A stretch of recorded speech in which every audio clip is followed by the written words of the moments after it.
Okay, party people, howdy doody. Welcome. Today is day 3 of the Hiking My Feelings virtual campfire. I am your host, which sounds like it's a TV show, so I'm rolling with it. I'm Sydney Williams. I'm the author and founder of Hiking My Feelings, and I am so stoked to have you guys here today. What are we doing? This is a fundraiser for the Hiking My Feelings Wilderness Wellness Center.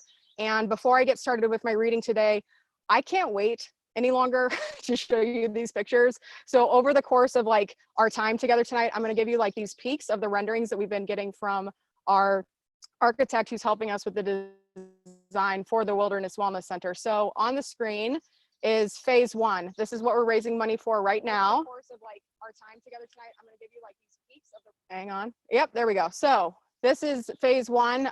We are building a 32-foot by 32-foot deck with a 24-foot diameter geodesic dome on the side of a mountain. We have some room for tents. That's the phase 1 of construction. That's what we're raising money for right now.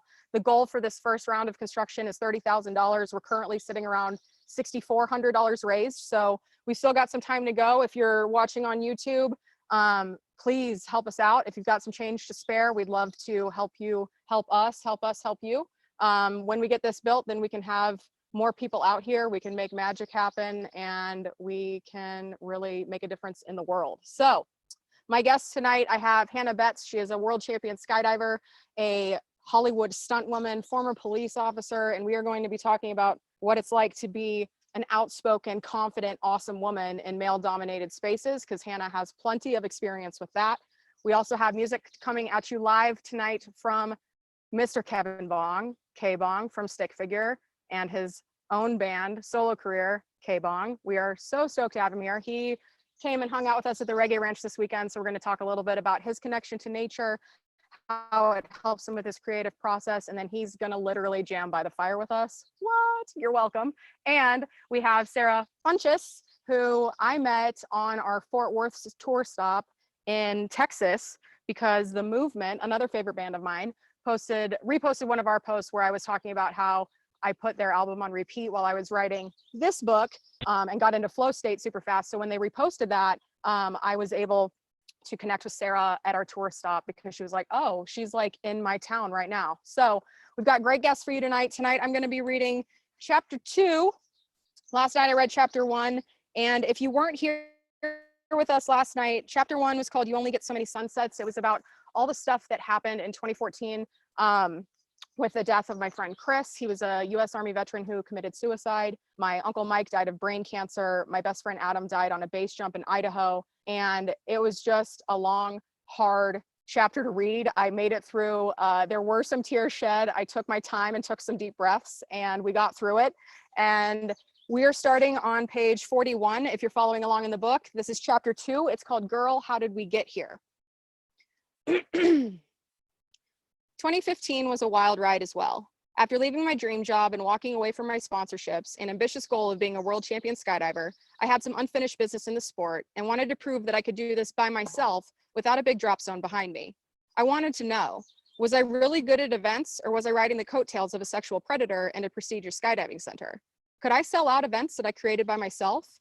What kind of events would I want to go to if I was still interested in jumping out of planes? I created a skydiving events company called Planet Green Socks, named after the green socks that Adam wore on his skydives and base jumps, and a nod to our shared desire to travel around the world. I created skills for experienced skydivers in Southern California and brought some of the best athletes in the sport to lead the camps. Every event we created sold out, and everyone had an incredible time, but I was still unhappy. It didn't matter if I was doing events on my own or for a big skydiving center. This wasn't my passion anymore. Between all the deaths, my competitive career being dependent on the condition of a teammate's knee, and my coach being charged with these felonies, the love was lost. The risk wasn't worth the reward for me on jumping. I knew that much. And the financial risk I was taking to host these events wasn't worth it for me either. The last event I hosted in skydiving was Adam's memorial event. It occurred in May 2015, 8 months after Adam died. It was an incredibly emotional experience. And as his fellow teammates and friends released his ashes into the sky, I knew my time in the sport was over. I wouldn't say it was the perfect way to end my time in skydiving, but it felt like a nice bow on a beautiful, if not tragic, chapter of my life. A few months after Adam's memorial, Barry lost his job and his dream. He had been a professional skydiver for 16 years at that point, and it ended in a proverbial dumpster fire with one of the owners. There was a lot of drama in the aftermath of my old coach being convicted on 2 of the 6 felony counts. and my husband got caught in the crosshairs. When they didn't replace me after my departure, marketing effectively stopped on my last day, and the business started to suffer. My husband was let go because the student retention numbers were down. Not by any fault of his own, as his responsibility was to safely train and retain the students that came through the door, not new student acquisition. When you stop marketing your business and your reputation is tarnished, people aren't going to spend their money there and they'll train elsewhere. The drop zone we worked at was the pinnacle of student skydiving operations, and to go anywhere else would have been a significant step backward. The months that followed were brutal, and we both started drinking heavily. I was looking for answers to life's problems in the bottom of a bottle of wine or a pint of Ben & Jerry's, and I was eating everything in sight. After Barry lost his job, we needed to get away. We decided to take a road trip around California with our dogs, camping in Joshua Tree, Stanislaus National Forest, Lime Kiln State Park, and a host of other areas between San Diego and the Bay Area. I fell in love with the redwood trees and envisioned a life of adventure in the outdoors. In October, we drove up to Portland, Oregon to see some friends. On the way back home to SoCal from the trip, as we were driving past Mount Shasta, I was on the phone with my mentor who was working at the agency I left when I decided to skydive full time. I asked if there were any opportunities at the agency. I shared that I retired from skydiving entirely and took some time to myself to figure out what I wanted. I wanted stability, a good paycheck and benefits package, a smart team to work with, big clients. I wanted to be back in agency land. I wanted to feel useful and professional and confident in my skills again. In late 2015, I ended up going back to the agency as a contractor. Jumping back into corporate work felt incredible. The pace was fast and I was refreshed, ready to take on everything that could possibly come my way. When we moved to San Diego the following year, it was a clean slate. I paid off my debt from when I was training with my skydiving team and started to make a bigger dent in my student loans. We had enough money to do whatever we wanted within reason. I wasn't going to be buying a boat or a plane or anything, but compared to the measly wage I was being paid while I worked in skydiving, I was finally able to relax and breathe a little. We replaced our donated furniture, we got a new bed, and I filled the house in San Diego with all the things I ever wanted. A Vitamix, a KitchenAid mixer, the perfect gray couch, a standing desk for my home office, and a gorgeous little oasis in the backyard. Everything was easy, and the ease made me nervous. After so many years of things being decidedly difficult, ease felt hard to trust. My parents were stoked that I wasn't jumping out of planes anymore. I had a big check, cushy benefits, and I was launching a new wine brand and working with Fortune 500 companies like Intel, Comcast, and NBC Universal, household names that made for good bragging rights. Everything in my life looked like it was turning around. I was adulting. The agency I was working with ceased operations entirely from Christmas through New Year's, so Barry and I were looking for something to do during the break.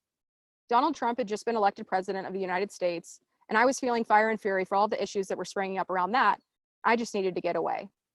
I thought back to the road trip we had taken a year before, about the redwoods, and about how comfortable I felt in a tent. I wanted to spend some time outside. At the time, there were pipeline protests happening up at Standing Rock. We felt called to go help out and started to make arrangements. The tribe had been posting about welcoming new volunteers to help protest the building of the pipeline, listing the supplies they needed, and giving regular updates about what was happening on the reservation.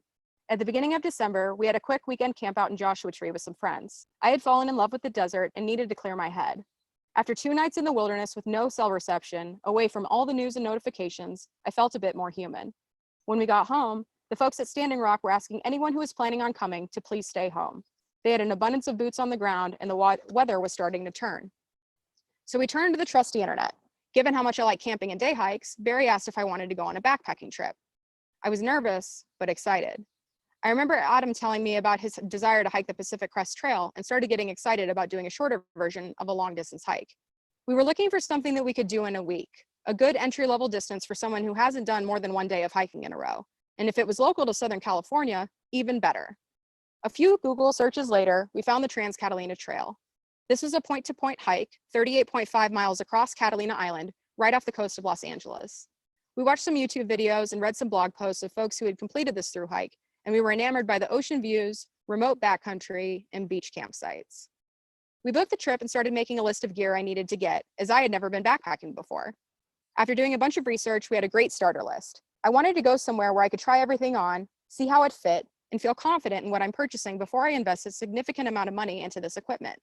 And with that, we made our way to a store that sold outdoor equipment. Once inside the store, I made my way to the hiking apparel section. I found a pair of pants I liked, grabbed the sizes I usually wear, and scurried off to the dressing room. Hiking, we're doing this, I thought to myself. I yanked my pants down and tore off my shirt.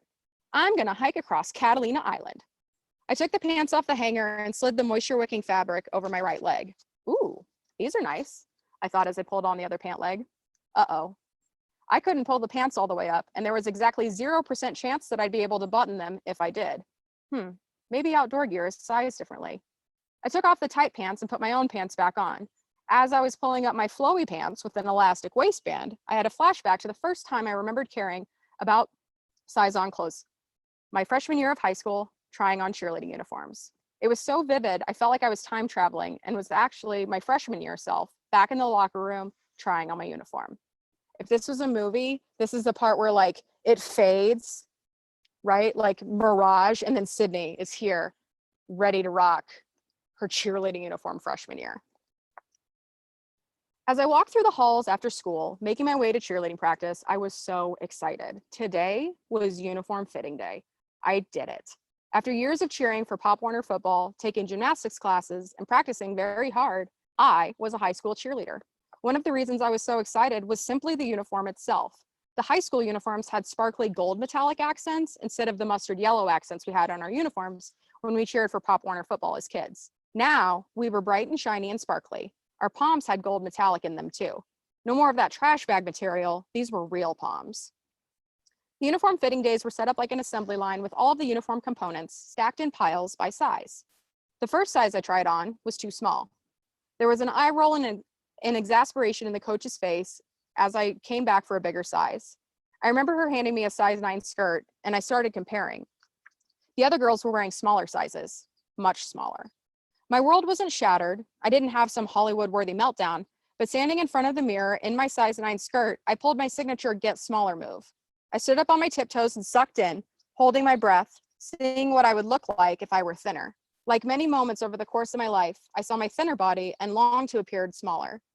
I locked in my mission, get a hot body, be smaller. I snapped back to the dressing room, standing there, staring at myself, 32 years old. I sheepishly hung up the pants that wouldn't fit and went back out to the rack. I looked at the largest size they had, a 16. Knowing I couldn't even get the 12s over my hips, I reluctantly grabbed the 16s, passing over the oversized 14, each size tag screaming at me like a judgment. Keep moving, fatty, and don't collect $200. The enthusiasm that had me inflated, light, floating around in the Encinitas REI store was now seeping out of my body, leaking like air out of a balloon. I pulled the door closed behind me and took a deep breath. I held my breath as I shimmied into the bigger size. They were tighter than I thought they would be, and this was the largest size available. No other brands here make pants bigger than these. I wanted hiking pants, not some knockoff brand or poorly made pair of pants from a store that sells bigger sizes. As I sat down, the waistband dug deep into my midsection. I stood up, looked at the length of the pants, and shook my head. Apparently, all women who are a size 16 are also professional basketball players because these pants were too long. I stood up on my tippy toes and sucked in. I started to wonder if this dressing room was actually a time machine because I was thrust back into another flashback, this time a conversation with my mom. When I was younger, my mom said to me, "Sydney, you better watch what you eat because if you don't, you'll end up like me." I was young and I didn't understand. What does she mean? I'll end up being a cool cheer mom? I'll give the shirt off my back for someone in need? Why is that bad and what does it have to do with the food I eat? My mother is fat and has been since she had babies and stopped smoking cigarettes. As a family, we were always trying some new diet. Atkins, Weight Watchers, low-fat everything. I observed how my mom looked at herself in the mirror and how she spoke about her body. It was never explicitly taught or said, but my young mind came to understand that in this house, bigger bodies were bad and smaller bodies were good. As I grew up, media, books, music, movies, and TV shows all confirmed my suspicions. I now know that my mom meant well when she told me this, but back then, all it did was instill in me a fear of being fat. Even when I was fit and healthy, I felt the need to be smaller, with a body like a Victoria's Secret model and hair like you see in an Herbal Essences commercial. I didn't ask any follow-up questions. I was a young girl, already addicted to earning gold stars, being the best and first at everything, and I didn't want my mom to think I was stupid by asking questions. So I nodded and made a note to always watch what I eat so I wouldn't end up fat like my mother. Back in a body I didn't recognize in this dressing room, I slid the extra large shirt off the hanger, also the biggest size they carry in the store, and squeezed the buttons together around my belly button. The shirt had buttons that snap, and I didn't know how to feel about that. I imagined a button popping off on trail, taking out one of Barry's eyes, leaving us stranded, down one eye in the backcountry, all because I'm too fat for this shirt. So I guess it's better that the shirt snaps so we don't have a traditional button blowout. But then I worried about my shirt just ripping open like tearaway pants, my exposed body sending a shockwave in every direction, wiping out any and all plants, animals, and human beings in its wake. This is how things go for me. This is how my brain works. Prepare for the worst, expect the best has taught me to always identify and prepare for the absolute worst case scenario before even considering that something could be normal or okay, or maybe even terrific. I snapped out of my shame spiral. After all, everything I've read says this style of shirt says that this is the style of shirt I want. I don't want cotton for a backpacking trip. I want something that will dry quickly and protect me from the sun. Feeling a bit like a sausage about to split its casing in this new attire, I paused and looked at myself in the mirror. Typically for me, going shopping includes a lot of self-judgment. I'll pick and poke at the parts of my body that I desperately want to fix while saying unkind things to myself about myself. The train of thought about the button was exhausting. I let out a sigh and started to disrobe when I recalled a meme that said something along the lines of, if you wouldn't dream of saying it to your best friend, don't say it to yourself. I shrugged at myself in the mirror, continuing the conversation I was having in my head. I pretended like I was talking to my best friend in the mirror. She would never be on the receiving end of the terrible things I say to myself or the scenarios I prepare for. No way, no how. I thought of how I'd start a conversation with my best friend, and we always start with an emphatic girl. Girl, I said to myself, leaning all of my weight onto my left hip, gesturing wildly around this body I don't recognize. How did we get here? It was a rhetorical question for the dressing room, but as I scanned my body head to toe, I started to connect the dots. My hair was the longest it had ever been. I had straightened it stick straight and kept up on my highlights, inching closer and closer to the type of woman I always envisioned I would be. Fit, blonde, and living near the beach in California. Short of having the perfect body, I checked off some of the success boxes I had achieved thus far. Long blonde hair, great job with a great salary, living in SoCal, married to the man of my dreams, and we just moved into the perfect house in San Diego. As I was standing in this dressing room in Encinitas, California, I gave younger me a shout out. Younger me, the girl who grew up in Kansas watching the OC in the hills, was getting ready for her first backpacking trip. We had been living in Southern California for 5 years, and the part of me that aspired to be like the girls on the OC felt mildly satisfied. When I get thin, then I'll have it all. I flexed my muscles in the mirror, not because I have any, but because I wanted to stress test this shirt. It was a bit tight, and I didn't want to hulk out of it on the trail like I did at one of my shirts at the concert the year prior. So I did my best Arnold Schwarzenegger poses, and the material was surprisingly forgiving, even a bit stretchy. I did some squats in the pants, stepped up on the bench to replicate taking big steps up on the trail, making sure I didn't split them open or pop a button. Again, pretty stretching, pretty forgiving. My stretching and flexing and stepping had me breathless in the dressing room. I moved closer to the mirror, almost booping my own nose on the glass, staring into my own eyes. I took a deep breath, closed my eyes, and instead of judging myself for working up a sweat while trying on clothes, I looked myself dead in the eyes and half asked, half told myself, what would be possible if we honored our inner athlete? From here on out, with this hike moving forward, could we try that? I nodded at myself in the mirror. I did another scan of my body and didn't judge it, just observed. As I took off the biggest sizes I had ever tried on and slid back into the comfortable clothes I arrived in, I felt a bit lighter. I had a bit more pep to my step after I left that store. Boom, shaka, laka. So that is chapter 2. And if you guys notice, we have the wonderful Catherine Osborne, who has graciously decided to join us for all the nights of this event and write out the mantras for each chapter. So on the first night, she did this one. I'm going to pull it up for you. This is the welcome to the campfire. She does all of this by hand. Like her work is amazing. She did the coloring page of my book. And let's see what else we got here. This was yesterday. So the mantra for chapter 1 was I am a survivor. And this is the mantra for chapter 1 that she drew. So today, when she's done, we will see what she's got. So without any further ado, I would like to bring on my first guest, Miss Hannah Betts. Hannah is a world champion skydiver. She is a Hollywood stunt woman, and she was one of my skydiving coaches back in the day. Last time we got on a podcast or anything similar to this together, it took about 3 hours. So we're going to try to restrain ourselves today and like keep it to time. But Hannah, hi. Hello. Hi. How are you? Can you hear me okay? I'm good. Happy to be here. Yes, I love your mug. Thought it was fitting. Mm-hmm. So I would love for you to just kind of give everybody the quick intro, like who is Hannah Betts? Where are you right now? And like, what's your life like in this moment on this day? Quick intro. Yeah, my name's Hannah. I'm originally from the UK. I've lived in California since the end of 2008. When I met Sydney, I was a full-time professional skydiver. And the last 5 years, I've kind of transitioned into being a stunt woman. I live in LA County, but not in LA. I live out in the country in a little horse town. And right now, because of COVID, all the studios are shut down. So we have been on a big fat hold. My last day of work was March 19th. And we still have no word of when life may return to normal. That's kind of where I'm at right now. Yeah. Oh, shoot. Yeah. So one of the things that I'm really excited to talk to you about is, I don't know if anybody listening or watching has read a wonderful book by a wonderful woman. It's called Shrill, and it's by a woman named Lindy West. And after I did my first hike across the Trans-Catalina Trail, Hannah came over for the Super Bowl with this book and she bestowed it upon me, and it radically changed my life. So before I start talking about it, I would love to hear about your thoughts, because this book is largely about like body image, what it means to be a woman, what it means to be confident and loud and have an opinion and share it. So what did that book mean to you, and why did you give it to me?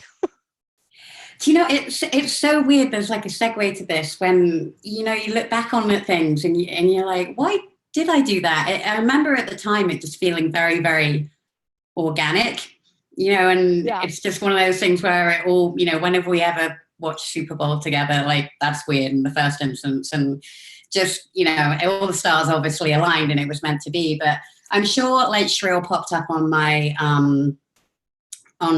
Kindle reading list, no doubt, because I'd probably already started reading other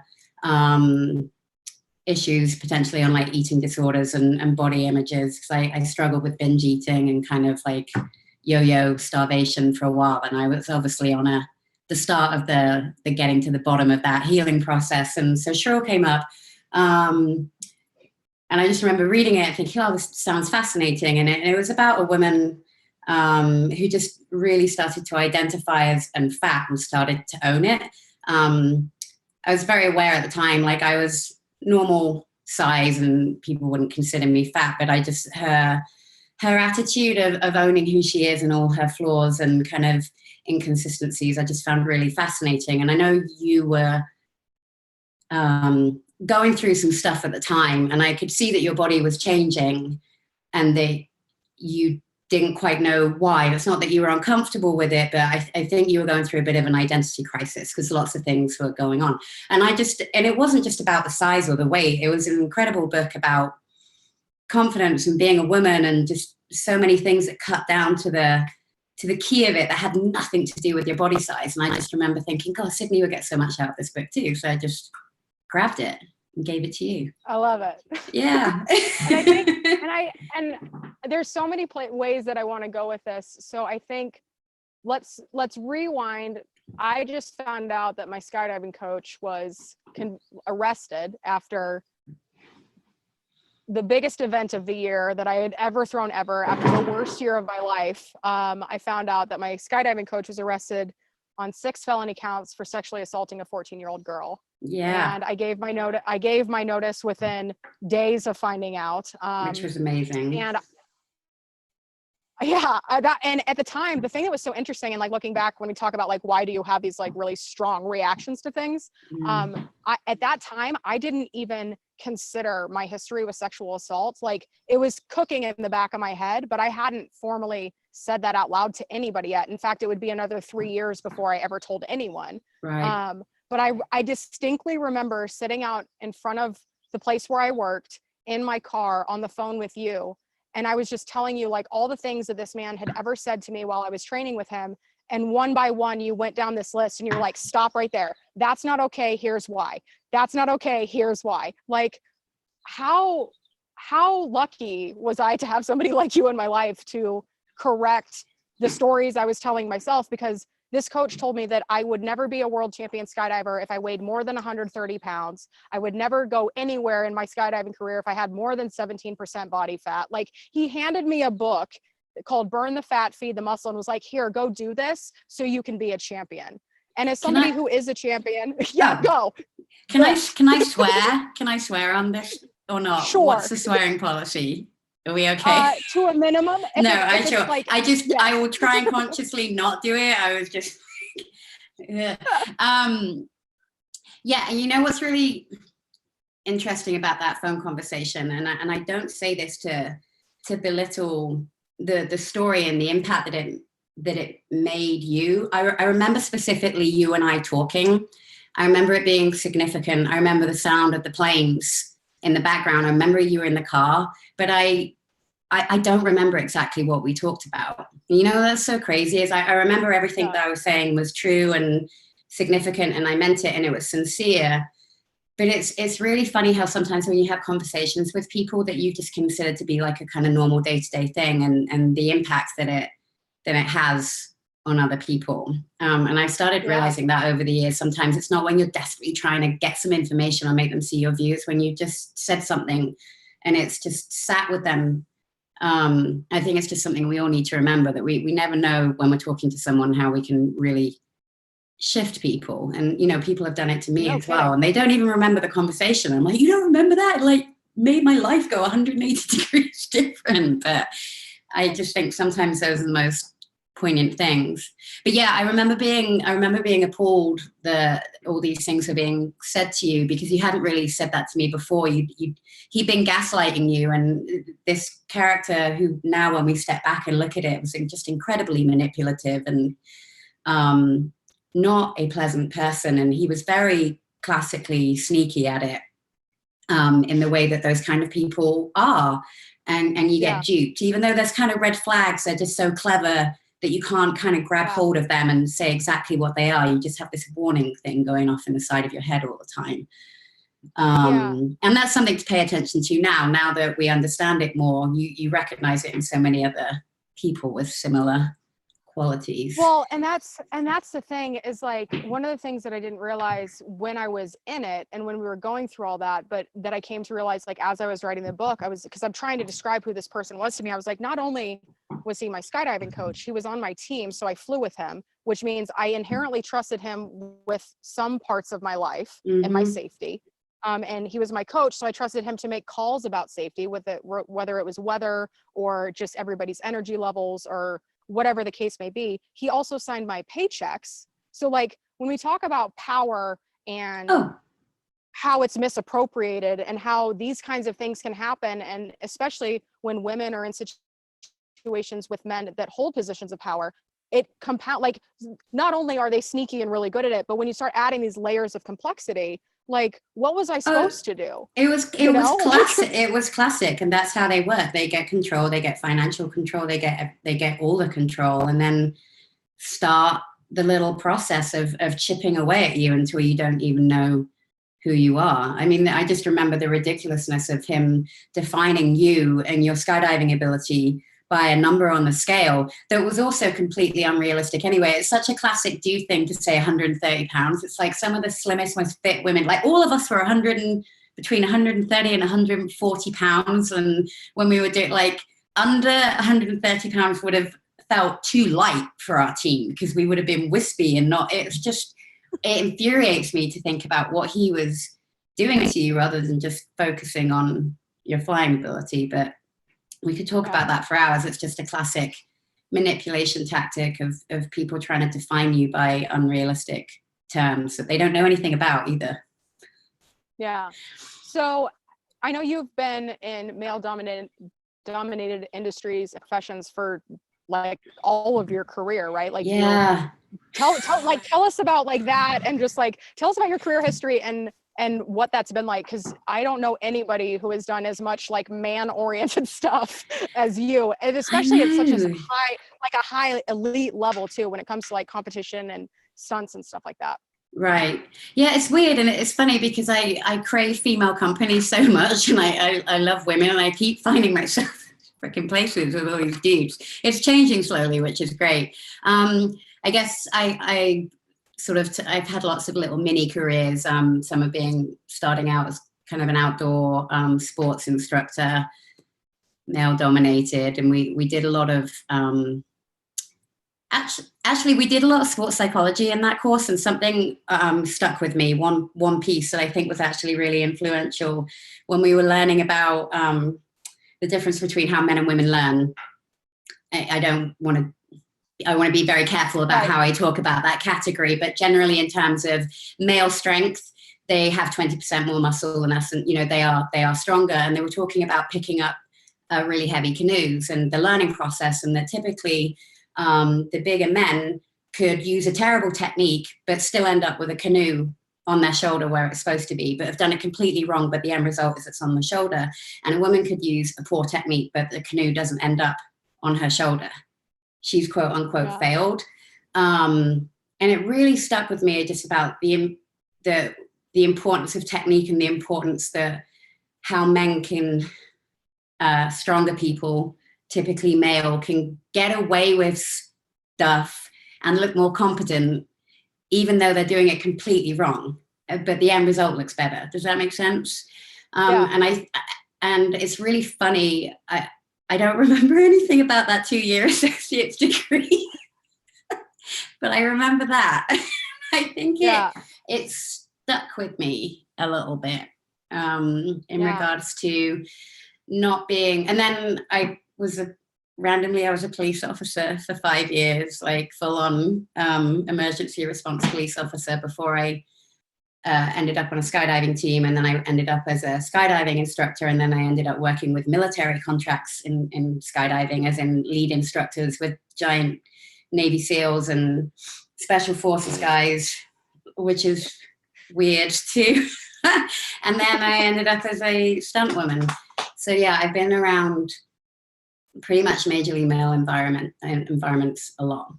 So I think I have quite a lot of male qualities as well, or masculine qualities as well, Yeah. But so for women that are listening that are probably like, oh man, maybe my boss or my boyfriend or my husband or this person, this presence, and it doesn't even have to be a male, but maybe there's somebody in their life where they're like, maybe this isn't healthy.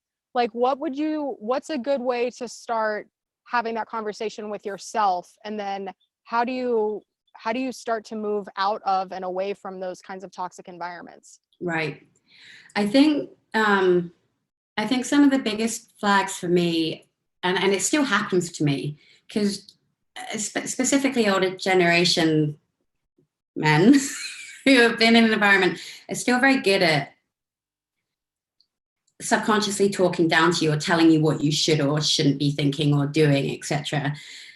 And we still find ourselves kind of conditionally agreeing or laughing at something that internally is just on the wrong side of our moral compass, but yet we find we're doing this behavior. So for me, the first warning sign is, am I being kind of told and bullied or gaslighted into saying or thinking something that I do not believe is correct and is wrong, even though you don't have to say it out loud? Like, ask yourself, do I find myself kind of nodding or being quiet in certain areas where something's just not right?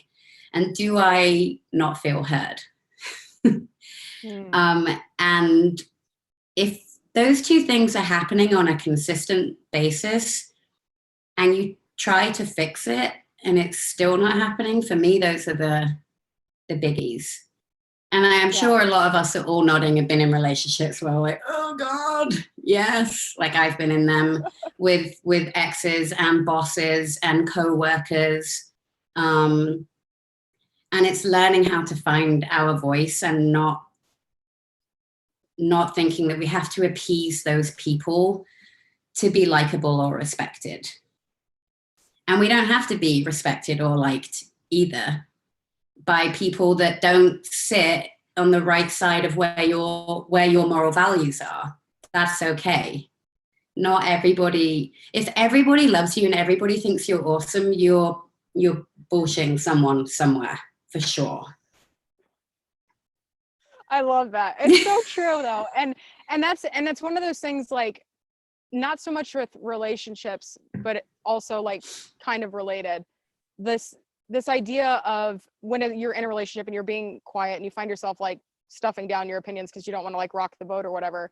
That is and like the measuring stick of like, I'm trying to impress this person who like, I don't even like how they live their life. I don't like the things that they say. I don't like the things that they believe. I don't like the way they treat me, but I want them to like me. I think that might be I don't know if that's a human trait or a female trait, but it is so like deeply seated how badly I want to be liked. And the greatest thing that I ever did about that was just grow up. I read all the books, right? Like in my 20s, I was like, oh God, I'm trying to be everything to everyone. And it is my duty to be liked and to be nice. And then I learned the difference between nice and kind, right? Like nice is, I don't want to rock the boat and I hate conflict. And kind is usually clear communications, deep truths, which might not always be pretty, but that is kindness, right? So for me, where I've seen that application carry into other areas of my life is how I'm building my business, how I'm doing this organization, and how I'm showing up in the world. Because I grew up in corporate America in my career. Like I grew up working with Fortune 500 companies. I was the voice of the Wienermobile on Twitter for my first job. Like I wrote the tweets as the Wienermobile, like big brands, big budgets, so much money. And when I started hiking my feelings, I was like my job, for all intents and purposes, to really boil it down to like one sentence, my job for most of my career has been to have good ideas. And when I have good ideas, I get money to go execute them. So when I come up with hiking my feelings and I'm like, this is a great idea, guys, like, let's go. And I'm like, where's the money? I had to realize like, I'm holding myself to this like measuring stick that is corporate America budgets and execution plans, while I'm building something from the ground up that has not ever existed before. Like you can't just waltz in and expect your thing to be like as iconic as Coca-Cola. Like that's not how it works. Because it was really, but I love how you said that about like the people in your life and like understanding like, would I make the same choices as these people? Maybe I should stop like holding myself to try to impress these people that I just don't even like or agree with. And I think that if this whole internet just shuts down right now, I feel like that's a life-saving takeaway. It really is. And we've been conditioned to be likable and not rock the boat too much. And just, it's great that you can do your job, but don't step out of your lane. And I still get that now. The stunt industry is Christ. It's got a long way to go. There's some incredible people on there, but it can still be very archaic. It's Hollywood and it's a lot of, old school people. And I still get the like, shimmy down when I've got like an idea that could fix something. And 20 minutes later, some dude says exactly the same thing as me. And everyone's like, great idea. And you're like, am I invisible? And I speak to my stunt girlfriends and it happens all the time. There's some wonderful people out there that aren't like that, but it's amazing how often it happens. And I'm learning to pick my battles. And there's a difference between being meek and a pushover and letting them behave in a certain way. There is wasting my energy on something that will absolutely not change in their brain. I love to have dialogue, and I love to have dialogue with people with opposing views of me, but that's exhausting, right? And we have to save our energy for the ones that we think, even if I just plant the seed. But if it's the ones that are like so far gone, sometimes you got to sidestep that. And it's not walking away and it's not being lazy. It's saving your mental energy for people that you can make a change with and make a difference with. And another key thing that I really learned over the years, especially being a woman and quote unquote attractive women in this industry, is you have to learn the difference between attention and respect. And one is short term and one is long term, and one is empty and one is awesome.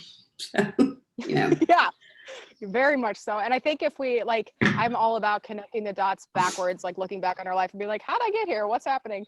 And I think as you get older and you experience more relationships, romantic or platonic or professional or familial even, you can tell the difference between what is respect and what is attention, or what is respect and what is just like short-term, easy get, low-hanging fruit kind of stuff.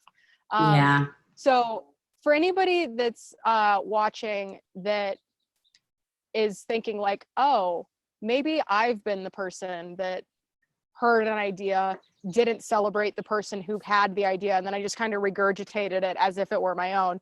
We've all done it. Like I've done it. I'm sure, like, this is not exclusive to only men. We're not here like bashing on the entire male species, but like, if there's anybody out there watching, like what is, let's talk about some, like, let's not complain. Let's talk about like some actions. Like what can we do as people who witness this happening, and what can we do as people who have done this before to make space for people to share their ideas and not try to claim everything as our own? Well, I think it's first understanding that we've all, regardless of like what gender you identify with, or age or category or race, we've all been conditioned a certain way to think about a certain thing. Society does that to us. And it's, someone said to me the other day, it's much harder to unlearn something than it is to learn something. So especially when it comes to bias, without a doubt. And the first thing to do is, whether you think you've done it or not, ask the question to yourself. Do I do that? Even if you're like, no, that's not me. I'm a good person. I'm kind. I love women. I'm great. Like, stop. Just ask yourself, is there a chance? And if you can just get to the point of asking yourself that, then you're on the way to figuring it out and trying to make space. It's the people that just assume that they don't do that. I'm not racist, but I'm not sexist, but I'm not, those kind of people. Like, well, I don't see color. Yeah, that's not everyone does. That's actually not a thing. Yeah, that's not a thing. Like, no, I love women. I have daughters, whatever. But I guarantee at some point in your time, you've had a woman walk past you and you said, smile. Like, ask yourself, like, have I done those things? We're not saying you're the worst human being in the world, but can you ask yourself a question? Why would I say that to one section of society, but I wouldn't say it to another section of society? Do I talk differently to different sections of society? And if that is the case, just get curious. Like, oh, why is that? Like, why would I say one thing to this person, but not to that person? And for me, it's just asking the questions. And it's really hard to think, oh my God, I've been blatantly racist in the past, or I've had really bad biased opinions about people, or I've had a life of privilege. That's very, very hard for some people to admit. We're not saying you're a bad person, you haven't worked hard, you don't have good intent. No one's saying that, but we can all do better, right? Like, yeah, big time. 100%. Ask the question, even if you think you're awesome and you're crushing it. Yeah. And in fact, I would say that if you ask yourself that question and then you answer it honestly, then you're crushing it even more than you were before you asked the question. Like, completely. Awareness is the word. Yeah. And that's something that we've been saying a lot in the Hiking My Feelings community over the last 18 something weeks, because we just wrapped up our course, Read and Reflect, where we dive into the book and like all the different themes and stuff. And I've been saying week after week, awareness is the work. Like, once you become aware of these things, then you can start to unpack them, like healing, anti-racism, anti-white supremacy, anti-sexism, all this stuff. Like, it's not a destination that you reach, it's a daily practice. And that should feel like a huge weight lifted off your shoulders, because you don't have to have it all figured out right now, but you got to show up and you got to try. And once you have the awareness that it's a problem, you got to stop and you got to fix it. We have to start taking more accountability for ourselves and our actions, and standing up for the people that are doing the right thing, and calling in the people that are screwing up, because that's the only way any of this gets better. Absolutely. And I need to kind of say this carefully when I say it. Leave an open dialogue for the people that are potentially have it wrong in the world, like that have sexist views or racist views or certain things, and let them let them talk about to a certain degree, like, okay, why do you think that? Don't tell them they're just wrong and this is how you need to think. Now, they have to understand where that's coming from, and it is hard for the person that's on the receiving end of it, and that's where allies come in on all different sections. But you have to let people have a safe space to say the things that they know they shouldn't say, but they don't know why. So you got to let them say what they're thinking and why they're saying it, to then let them figure out, oh, okay. You've got to let them realize that if they say it, they're not going to burst into flames, because if you put that pressure on them, they're just going to shut down, and they're still going to say it. They're just going to say it hush hush quietly, and their attitude's not going to change. So and that takes a lot. That takes a lot of energy, and you have to decide who's earned that from you. You can't just go out there willy-nilly doing it. There's boundaries for your own mental health as well. I learned that the hard way. No kidding. That was like all of 2016 and 2017 for me. It was like, I'll do all the emotional labor. I'll do it. It's fun. I'll take it. What have you got? Yeah. Bring it on. So jumping back into Shrill, I allude to this in the epilogue of the book, where I'm kind of connecting the dots. I'm like, oh my God, this sexual assault caused all these things in my life. One of the things that was super interesting to me when I got the book from you was that you had underlined passages that I would have underlined. And if I put us side by side, at the time when I was reading this book, I was like 200 plus pounds, and you're like the fittest stunt woman, gorgeous babe, dream body I've always aspired to have. And I was like, oh, wait a minute. Like, you mean somebody who is like fit and looks like they have it all together could also have body image issues? What? Like, it was the biggest, like, dose of permission. So so glad you brought this up. Yeah, so, I would love, like, just hit it.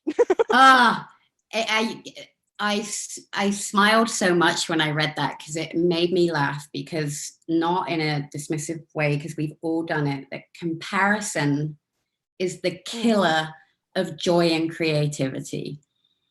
Yes. And think how much energy, because I have my versions of your Hannah Betts, right?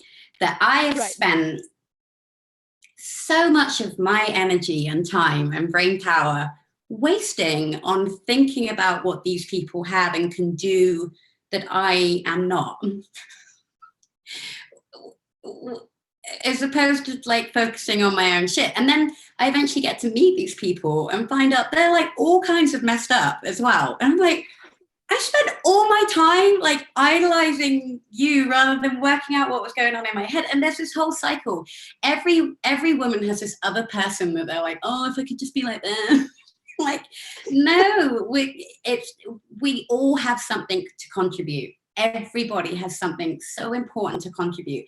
And that the way that it works is we come together with that. We don't try and be that person, or we don't wish that we were that person. But it made me laugh, because I can only imagine the look on your face when you saw certain things underlined. You're like, oh, wait, what? And I laughed so hard, because it's like, there is a cycle of women doing that to each other, and we have to cut that shit out now. I am guilty of it. It was one of those things where I was like, I'm reading, I'm like, I'm connecting with this book. Lindy West is in my head. I'm feeling great. I'm going to start calling myself fat. I'm reclaiming this shit. And then I'm like, record scratchers, like, Hannah Betts underlined this passage? I was like, what? It was just mind blowing. But you're right. Like, and it wasn't so much like I wish I had Hannah's body, but as I explained in the book, and like, spoiler alert for the people who haven't read it yet, like, I went from a very distinct shift before on that first hike.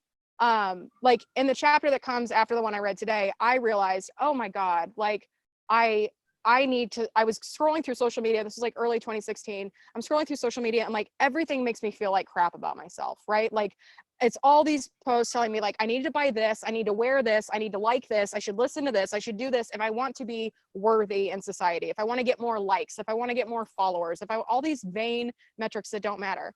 So I started unfollowing. I was going through long scrolls, and I was like, that makes me feel like shit about myself. Unfollow. And I started using Instagram in particular as a way to learn about things and find inspiration. So that's when I dove into the outdoor industry. So important. Anyone that's listening now, I've done this recently. If you have people on your Instagram page, one, that are time wasters, that are just not giving you any nourishment, two, that make you feel like crap about yourself or make you want to compare, and there's zero inspiration, delete, delete, delete. It honestly, it almost saved my career by deleting certain people from my newsfeed, because I just channeled everything into what I was doing and surrounded myself with the people that, you know, want to build other women up. Yes.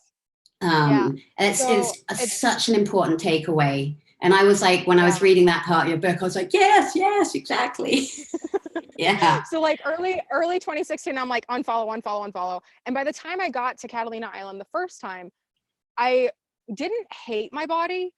I was accepting of it because I had started to follow plus size models, people of all different like abilities. Like there were women in wheelchairs in my feed. There were amputees in my feed. There were Black women, brown women, white women, purple women, like every kind of human started to fill up my feed. And as I started to see more bodies that looked like mine, I didn't hate mine so much. No, you just got curious. Yeah. And that was the thing. Like when I was in that dressing room, I was like, girl, like, how did we get here? Because it wasn't like you a shame or a blame. Yeah. Right. No, it was just straight up curiosity. And so in the duration of this first hike, reading Shrill after the first hike and the second hike, there was this moment, and this was the comparison that I was making between our bodies, was like, everything that I see Hannah doing, it looks like her body doesn't get in the way and she's able to do what she wants to do in the body she's in. And that's what I want. I don't care if it looks like hers, but I want to go hike that trail and have an awesome time and not feel like I'm dying. Like I want to go do 20 miles in a day if I want to and not even question it. Like I want my body to perform for me and the way that I want it to perform, which was a big shift from what does my body look like and what does that mean for my worth in society, to what does my body need in order to be able to perform in this way. And that shift is huge, because what it needs is what brings you joy. I remember going to like a therapist when I finally like was really struggling with food and stuff. Being in the industry is a really hard thing, being surrounded by like skinny actresses that you're literally lined up next to see if you can double and stuff. You know, it's a scary concept if you're already paranoid about your body and you're surrounded by certain body types. But to talk about what you just said about what it is your body needs is the thing that's going to bring you joy. Getting to your goal weight, and I remember when my therapist told me this, and I thought she was an idiot. She didn't know anything. She says, you're going to lose weight. You're going to see the number on the scale. You're going to look differently, and you're going to feel exactly the same way. And I was like, nope, all my problems will be solved. Like, this is the only thing that's in my way. I was like, she's an idiot. Turns out she wasn't. She was very clever. And the exact same thing when I started focusing on how I wanted to perform and what I wanted to do and what kind of performer I was and what my goals were, not what the other people were doing or not. Everything just shifted a lot more for me. And I gave less shit as well. I didn't care anymore. It's like, either someone said this to me once, like, why do you feel such shame if you don't get a job because of your size? Would you feel that if somebody said, we really need a right-handed person, but you're left-handed? Would you feel shame on that? Because that's the exact same thing. And I was like, but we don't, but there's so many industries and money and all this stuff and power and wealth and everything that funnels into what we look like. Right. That rely, like there are entire industries and businesses and sections of society that profit off of and are like dependent on our self-hatred.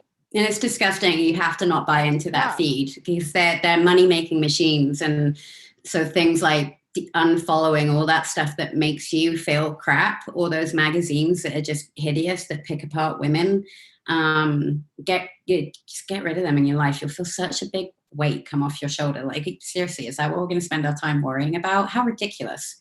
We got stuff to do.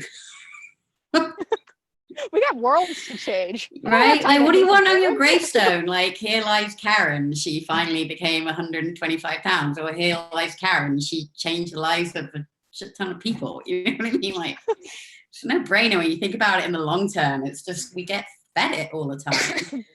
It's funny that you say that about your therapist and the weight on the scale, because like in later chapters in the book, I talk about how I had this deeply held truth that if I had the audacity to go out in public in a swimsuit, not covered up, that people would be so appalled by the side of my body that they would literally drop dead. I know. And when that didn't happen, I was like, wait a minute, what other lies have I been feeding myself? Because for 10 years, I haven't been in a swimsuit because I thought my physical appearance was so appalling and so offensive that I would cause humans to die. And when that didn't happen, I was like, I don't even know what is the truth anymore. And then I went down the rabbit hole of like, what do I believe? Why do I believe it? And where did that come from? And I went through that through everything. Like, how do I feel about my body? What am I doing with my life? Do I like my family? Is my husband awesome? Yes, he is. Like, but you go through this, I don't know if for me, there was this moment where I was like, oh, well, now I'm going to evaluate everything I've ever believed ever, because the stories I've been telling myself are so full of shit that I don't even know who I am anymore, because I've like shrunk myself into this little like shriveled up human in this human like meat sack. And I'm like, where is my soul and how do I let her out? How freeing is that feeling though? Oh, like good. the joy of stripping all that away. I always look at it as like shedding stuff away from me, like layers that I like literally physically think about, little layers of like tiles breaking off my body when I can feel that kind of societal or other person pressure get onto me. It's like, what am I carrying? This isn't helpful. And it comes down to, are you a kind person that makes other people's lives better? That's the only thing that your value should be. Everything else is completely irrelevant. And don't get me wrong, I don't like it when I'm overweight, but now it's not, because I mean, it's a pain in the ass when your clothes feel a little bit tight, but I don't like the way my body moves when it's like that. And it's really important to say that. And I know it sounds really cliche and I was like, but your energy levels and everything is so much better. And I just feel lighter and stronger and fitter, but I feel more powerful. I don't think smaller me can, I focus more on strength anyway. And naturally your body just kind of forms around that. And it's just, I think, stop setting these weird expectations and stop trying to do the same thing over and over and over again, and it not changing. That's so weird. It's like I've heard that phrase before. Isn't it strange? So if you could leave our viewers and listeners with like any kind of Hannah Betts wisdom, parting wisdom, whatever you're feeling today, what kind of like empowering words do you have for folks that maybe need a little bit of a boost? That your thoughts, feelings, and ideas are just as valid as the person next to you trying to quieten you down, and stop letting people dull you down. Like, you are infinitely as valid as that person next to you, no matter who they are, what they think they are, what you think they are. You have an equal amount of contribution in this world. Yes. I'm going to give some snaps for that. Oh my God, Hannah, I love you. Love you too. I'm just going to start doing these like every day for realsies. And then I'll just be like, and Hannah's my co-host. It's fine. Love it. I love it. Thank you for having me. Thank you. It's good to see your face. So bye, everyone. Thanks for being here. My pleasure. Awesome. So let's see here. I'm going to throw up a quick little thing we got going on here, because I want to show you something else. Okay, so I showed you phase 1 on the last one. Now I'm going to show you the interior view. So when you walk in to the Wilderness Wellness Center, there's this big bay window, and that's where you see this gorgeous view. So where I'm sitting right now, that view is over off to this side, and our wellness center is up the mountain that way. So I just wanted to share another little thing because I'm just so excited about these things. So up next, I have Kevin Bong, KBong. He is the keyboardist from Stick Figure. He also has his own band in which he is the frontman for it. So Kevin, hello, welcome, come on down. Good evening. Hello. What's up, everybody? Nice. How you doing? Nice to see you. Great. How are you? I'm good. I'm warming my hands on the virtual campfire here. Yeah, I love it. How's it feeling? Nice and toasty? Getting good? It feels warm. You guys were touching on a lot of great topics, and I was like getting fired up and warmed up over here on everything that you're talking about, because it's all about pushing forward, improving life, being ourselves, like approaching life from this positive, angle. And I was enjoying everything you were talking about. And thank you so much for having me. Yeah, well, thanks for being here. We're really excited to have you. So I had the pleasure of hanging out with you for an extended period of time this weekend. I'd love to hear about what you thought of this space and like, what was your experience like here at the Reggae Ranch? The experience was incredible. It was a great time. It was great to spend some time with you and get to know your story and the Hiking My Feelings book and the brand and everything you're doing, as well as you with your partner, Barry, both of you guys working hard to push this forward. It was really nice to connect with both of you, as well as the other couple on the property. Shout outs to Sun Drenched Vibes, Dustin and Sue. Yeah. It was great to connect with them. You guys are doing great things, building the acreage out there into the Reggae Ranch at Reggae Ranch on Instagram, as well as, Hiking My Feelings and you fundraising for this wellness center. It's awesome to surround myself with people that are doing things like that. So it's just a pleasure to meet and connect with you guys and soak in the beautiful scenery that is out there in Eastern San Diego County. Yeah, it's wild because we had been in the city since we moved to San Diego. We had been in the city for mostly all of it. We had ventured out here a couple times for hikes, but man, how lucky are we to have this so close to the city? Like, it's within an hour. We've got all these beautiful mountains and stuff. It's awesome. Absolutely. So tell me a little bit about your connection to nature, because I learned that your first album for your solo career, the picture is from Glacier National Park. Is that right? From the Avalanche Loop or something like that? Avalanche Lake? Correct. Yeah, the Hopes and Dreams record that covers from Glacier National Park. Correct. And when I was making that record, so I used to go to Glacier National Park almost every summer growing up as a kid. I was born in Seattle and I lived in Seattle till I was about 9 years old. And then I moved to Hawaii. And every summer I'd go back to Seattle to visit my grandparents as well as my mom. And we'd road trip out to Glacier National Park. So that park holds a special place for me. And that hike in particular, I went on that hike with my grandmother. And I have a really fond memory of that hike with my grandma. And she passed away during the making of the record. So for me, it was a tribute to her and all her, influence on me and stuff like that. So I love that. Well, if you would like to start, you feel free to kick off a song and then we'll chat some more. Sure. And thanks again so much for having me, and shout out to everyone that's tuned in. Thank you if any of the KBong hitters are here supporting Hiking My Feelings and the fundraising for this wellness center. Thank you guys so much for tuning in. So I was thinking of the songs I was going to do. And this one is inspired by a road trip that I was on, and this is what I did recently, going into the mountains and visiting with you guys out there.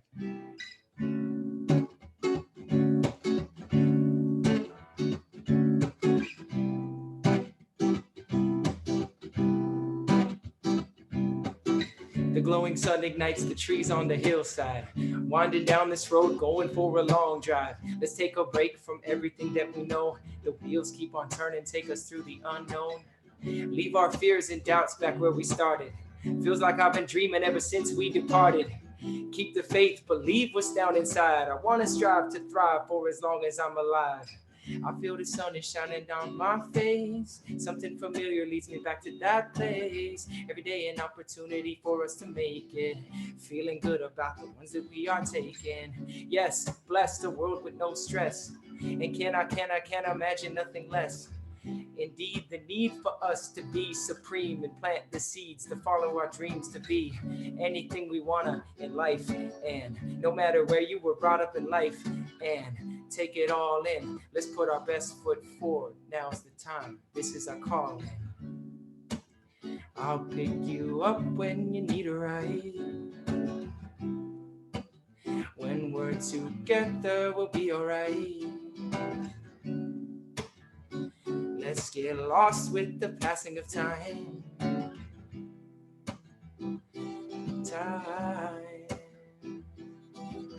So here we are, blazing trails, full speed ahead. No slowing down as we head for the horizon. I see a fire burning up inside, taking away everything as the day turns to night. And there's something going on right here. I feel like nothing could go wrong right here.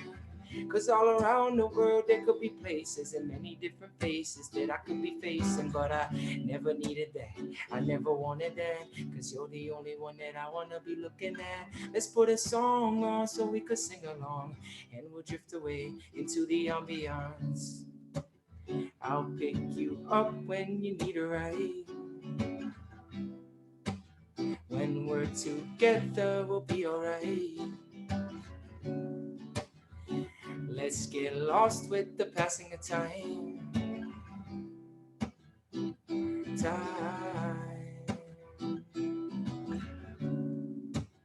We could go anywhere we want. You and I, yeah. You and I. And I'm feeling good, baby, yeah. You and I.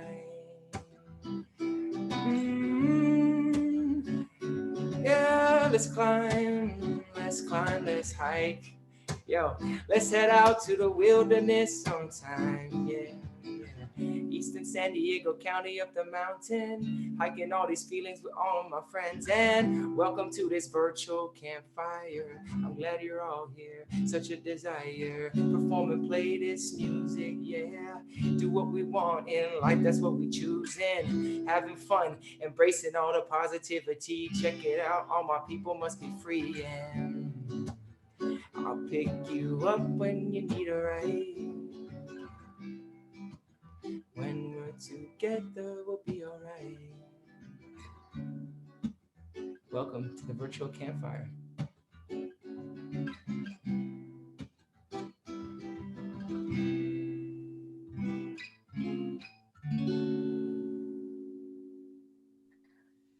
Yeah! Oh, that's cool. Yeah, a round of applause to the Reggae Ranch. Yeah. The clap emoji. Yes. I love it. Oh my gosh, it's so fun. Every time you sing something about hiking my feelings or these mountains or the wilderness center or the Reggae Ranch, I'm like, we're doing it. It's happening. Awesome. Really, so yeah, no, go. No, I was like really just, when I was doing that just now, there was something that was channeling out of me that was, you know, the inspiration of what you're doing really is just triggering and sparking me. And that's a beautiful thing. It's, you know, when people are inspired by each other, it just pushes them. It sparks. It's a spark, just like the campfire. Yeah. It's a beautiful thing. So thank you for your inspiration, as well as Hannah Betts for sharing her story. And that's a beautiful thing as well. So thank you again for having me. It's just a pleasure. Yeah, man, thanks for being here. So tell us about what life has been like for you in quarantine. Like what have you been doing musically? Have you been getting out in nature? Like what is life like for you when you're not on tour and everybody's staying home? That's a good question. That is a really good question. So I want to reference the book. I have my book here, this Hiking My Feelings book. Yeah, I really like, because you read chapter 2 today. I really like this. When was the last time, because you have the workbook at the end, which I really think that's awesome. When was the last time I decided to do something I didn't know I could do?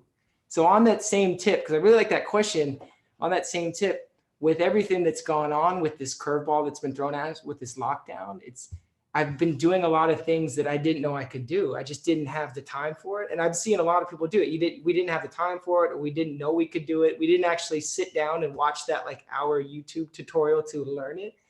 And so there's a lot of things that I've been learning, getting used to the internet and getting used to live streaming through a computer, through the camera. That's something that has been new to me, but I've been learning it, and it's part of my career that's, really helped out. And so, yeah, it's a lot of learning, and I really enjoyed it.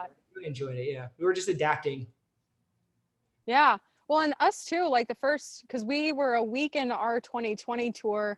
It was going to go through the US and Canada when COVID hit and started canceling everything. So I spent like the first 2 weeks of quarantine in the fetal position. I was like, what do I do? Like, what what does this even mean? Because what we were doing with Hiking My Feelings and why we had so much success and it was so much fun last year, was because we were taking people off the internet and bringing them out into nature. So like our whole business was built around not being on the internet. And then this happens and we're like, oh, we got to change our programming. We need to like figure it out and we need to do it fast or else we're not going to make it. So it's been like, this is all new to us. Like the making all of our programming available online is new to us. So the idea of being able to adapt and just figuring out, like giving ourselves permission to do those things. Cause it kind of felt like when this first started, it was like, what if we don't have the chance to do these things ever again? Like we should probably go learn like now because we've got the time. Have you felt that at all?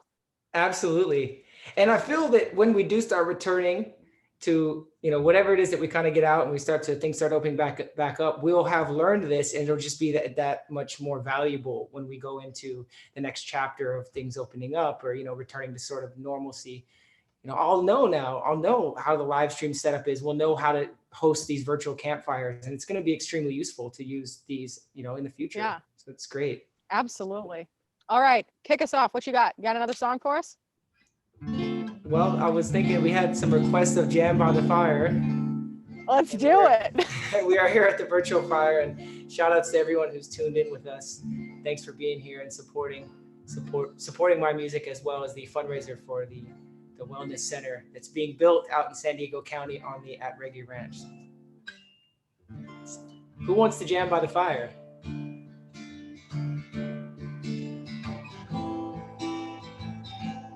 Oh, that's very nice. Thank you. If you can tip, that would be very nice, but you don't have to. Thank you so much. I wanna jam by the fire, watch the flames burn higher. I wanna jam the night away.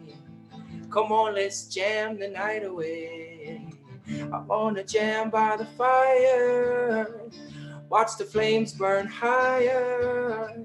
I wanna jam the night away. Come on, let's jam the night away. Temperatures rise, fire ignites. Under the moon, it provides a light. Who's willing to breathe? Open our eyes, time to see. One of a kind, fuels our souls, takes control. Music plays on like gardens grow. We plant the seeds, wait for the season. Water for life, all in good reason. How we must thrive, searching to find. Sound of drums, it soothes the mind. Chant, we dance, this is our chance. Let everything go, no turning back. Lead with our hearts and set the goal alongside those who walk the road. Quest for love, quest for life. Look towards the light, blue skies above. And the music could take us away if we choose it. I wanna jam by the fire, watch the flames burn higher.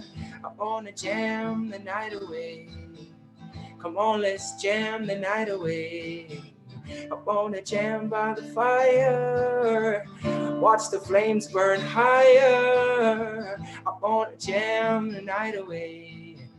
Come on, let's jam the night away. Before the roads, before the streets, before building came in concrete, imagine a place, creeks and streams, breathing green like gathering between the hills. Breath of life, generations seen through mountains' eyes. Free to live, free to die, free to soar like the eagle flies. Glimpse of hope through telescope, searching for those who cross the globe.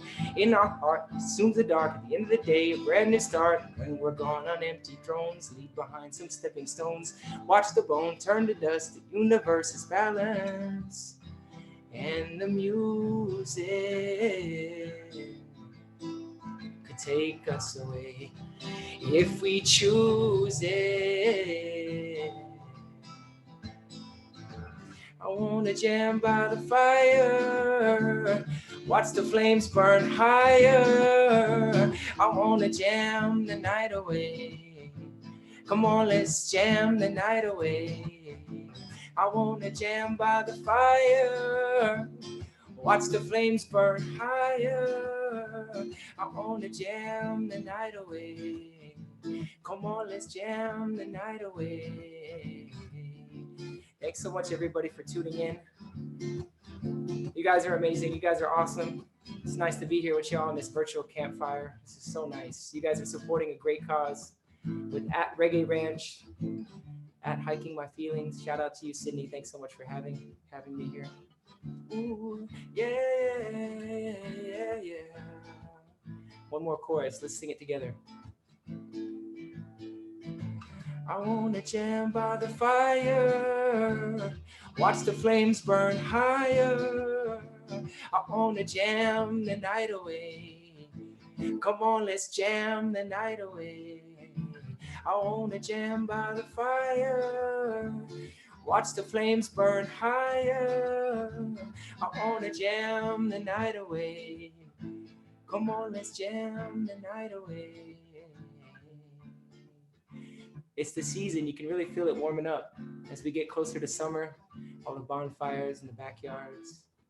Hopefully we can go camping soon with your families and friends. Yeah.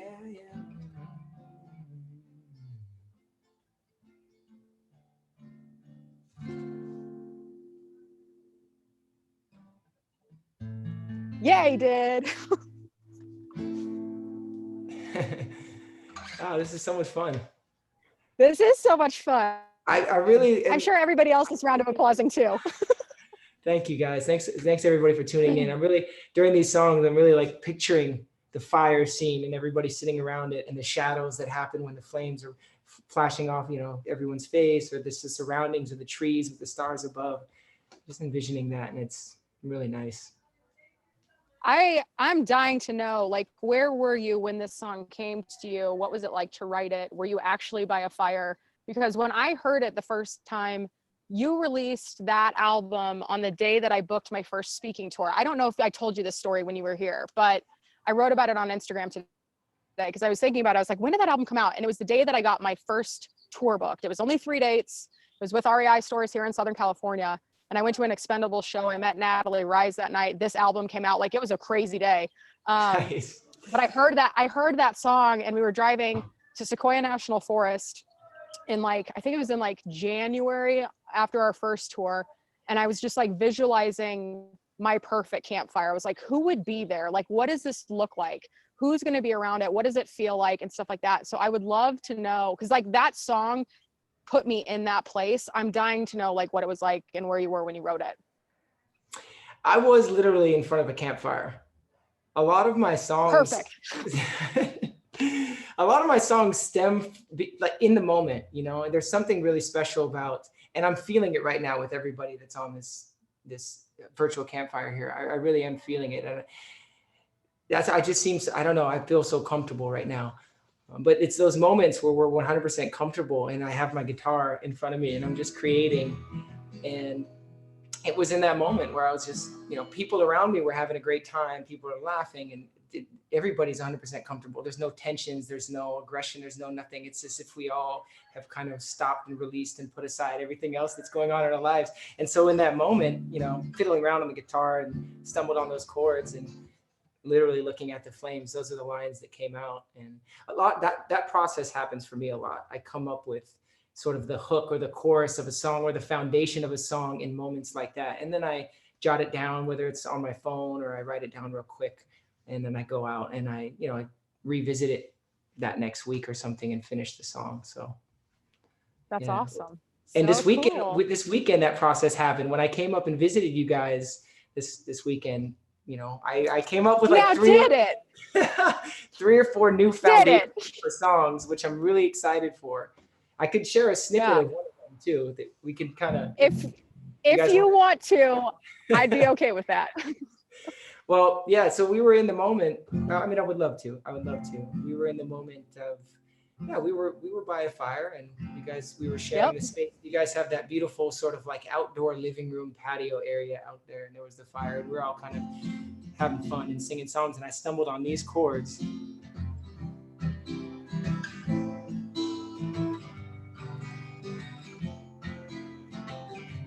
And I'm not sure, we were kind of like brainstorming ideas and the feeling of what we were all experiencing at that moment, but someone said the line "Blazing Trails," and so I was like,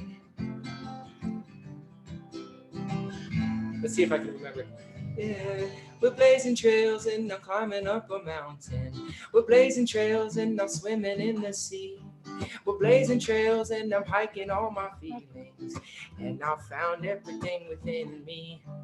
We're blazing trails and I'm climbing up a mountain. We're blazing trails and I'm swimming in the sea. We're blazing trails and I'm hanging with my people on this virtual campfire live stream. So that was the original idea for that. And then I went back the next day and revisited it on one of the beautiful spots that overlooks the mountain there. And I came up with the lines. Let's see if I can remember. It's so here I am, letting go. Find that place on my own. In my heart, I am home. I am alive. So that's what I have so far. And yeah, it's just it's one of the beautiful things, like for my workflow, especially with like touring stopping. You know, a lot of people have been asking, like, what have you been up to? How has it affected you? Live shows have stopped, that's for sure. But the songwriting process is, for me, is on fire right now, as well as I'm doing a lot of online lessons and meeting a whole bunch of fans, family, and supporters, and people that are eager to get to know who I am, as well as get to know an instrument, whether it's ukulele or guitar or piano, and doing stuff like this, live streams, and being a feature, you know, on these beautiful things like this. So thank you. Yeah. So tell me about that, because your bandmate Kevin started Backstage Music Lessons, right? Is that what you were talking about? Yes. BackstageMusicLessons.com. Tell us a little bit about that, because that's a really cool concept. It is a great concept. So it started with actually physically bringing fans backstage. So they got about an hour, they go backstage, they kind of see this behind the scenes experience that you don't really see when you just go to a concert, and as well as get a lesson from Kevin. So Kevin started it and he's been doing it for about 3 years. He's bringing students back that are eager to learn the drums. And then it's just turned into like, well, you know, other people can do it, other artists can do it. And so he started his company, and since COVID happened, everything's gone online, but it's been really successful, and it's been an awesome bridge between the fans and artists. And is that something that people can sign up and do a lesson with you? Absolutely. BackstageMusicLessons.com/KBong music is where you can find me. And what kind of lessons are you offering? Anything from songwriting. Like if you have a song, if you've always wanted to put a song together, like we can work together to help you develop that into a final product. Guitar lessons, piano lessons, ukulele lessons. My main thing is after the hour that person leaves stoked, just stoked, you know, that hopefully I've sparked something within them to just make them stoked on whether it's playing their instrument or just give them a boost of like, wow, like, you know, just an awesome feeling. And it's been really rewarding for me. I love that. So BackstageMusicLessons.com/KBong music. It sounds like that's where we can go and get it going. I like Absolutely. Everything is just so connected. I love it. And I'm so glad to be here. Thanks so much for having me, Cindy. Really appreciate it. Yeah. Thanks for being here. Do you have another tune you'd like to share with us? I was thinking about sharing a brand new song. That's cool. Yeah, that's so cool. This is one that actually I performed up there at the ranch, and awesome. It's a tribute to those that we care about that have passed on, you know. But in a celebration to their lives, we live our own lives and live out our legacies in honor of them, like how they would want us to, you know. So yeah. This one's the working title is Goodbye, My Friend.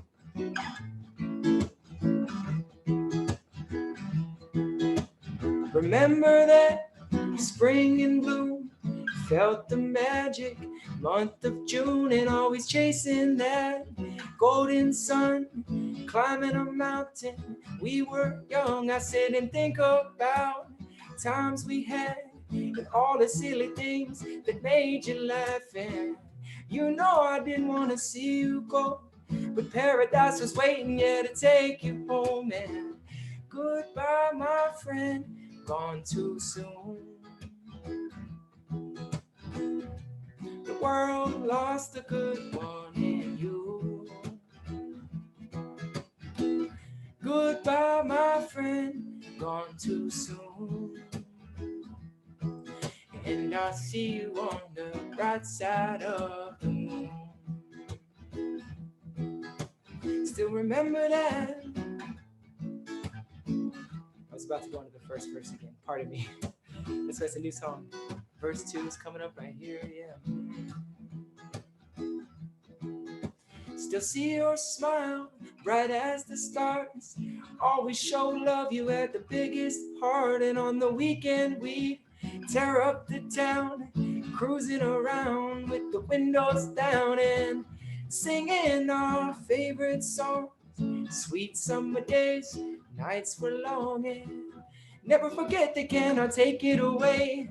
Moments we've lived and the memories we've made, and goodbye, my friend, gone too soon.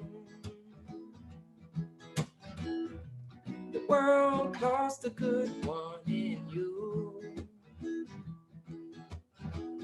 Goodbye, my friend, gone too soon. And I'll see you on the bright side of the moon. And I'll see you on the bright side of the moon.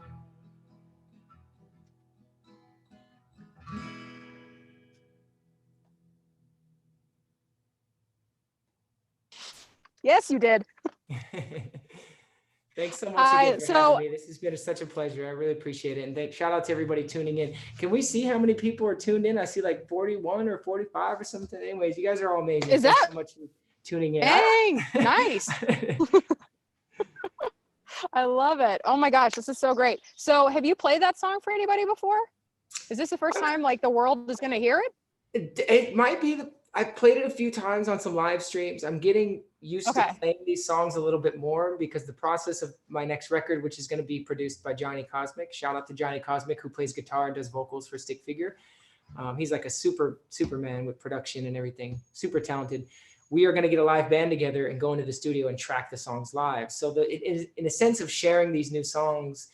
For me, it's strengthening them and rehearsing them in a way so that when we do jump into the studio, I'm going to be that much more prepared and just have it down, you know? And Yeah. so yeah, and it's really nice to share it. And I appreciate everyone out there listening. Thank you guys. Yeah.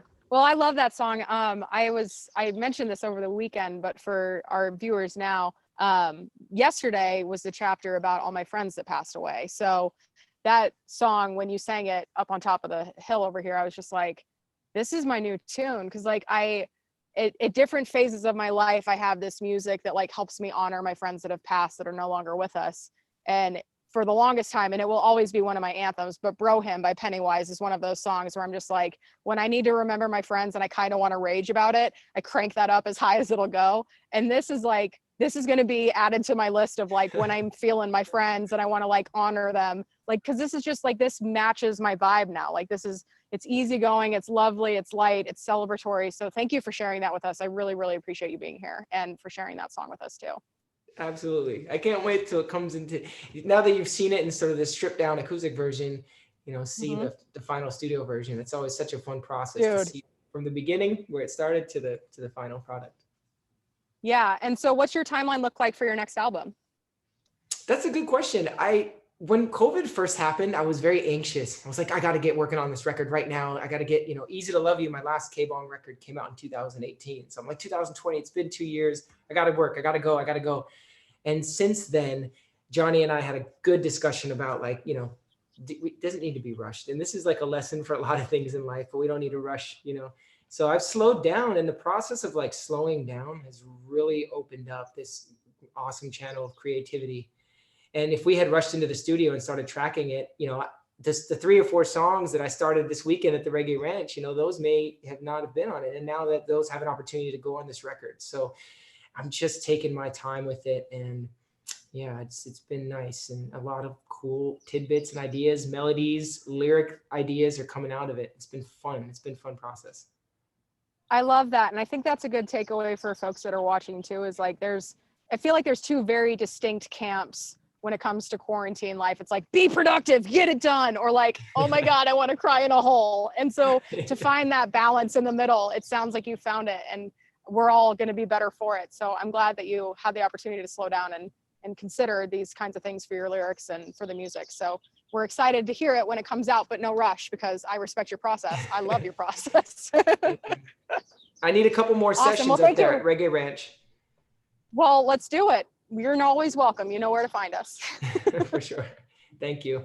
Awesome. Thank you, Kevin. And I'm going to throw this up one more time. So if you guys dug that, hit us up, There's a little virtual tip jar. If you have the funds to spare, if you want to throw Kevin some support, Mr. KBong, stick figure himself, there you really have it. Venmo. Really appreciate that, guys. Yeah. Thank you. Absolutely. KBong Music on Venmo and paypal.me/KBong Music. So thank you so much for being here.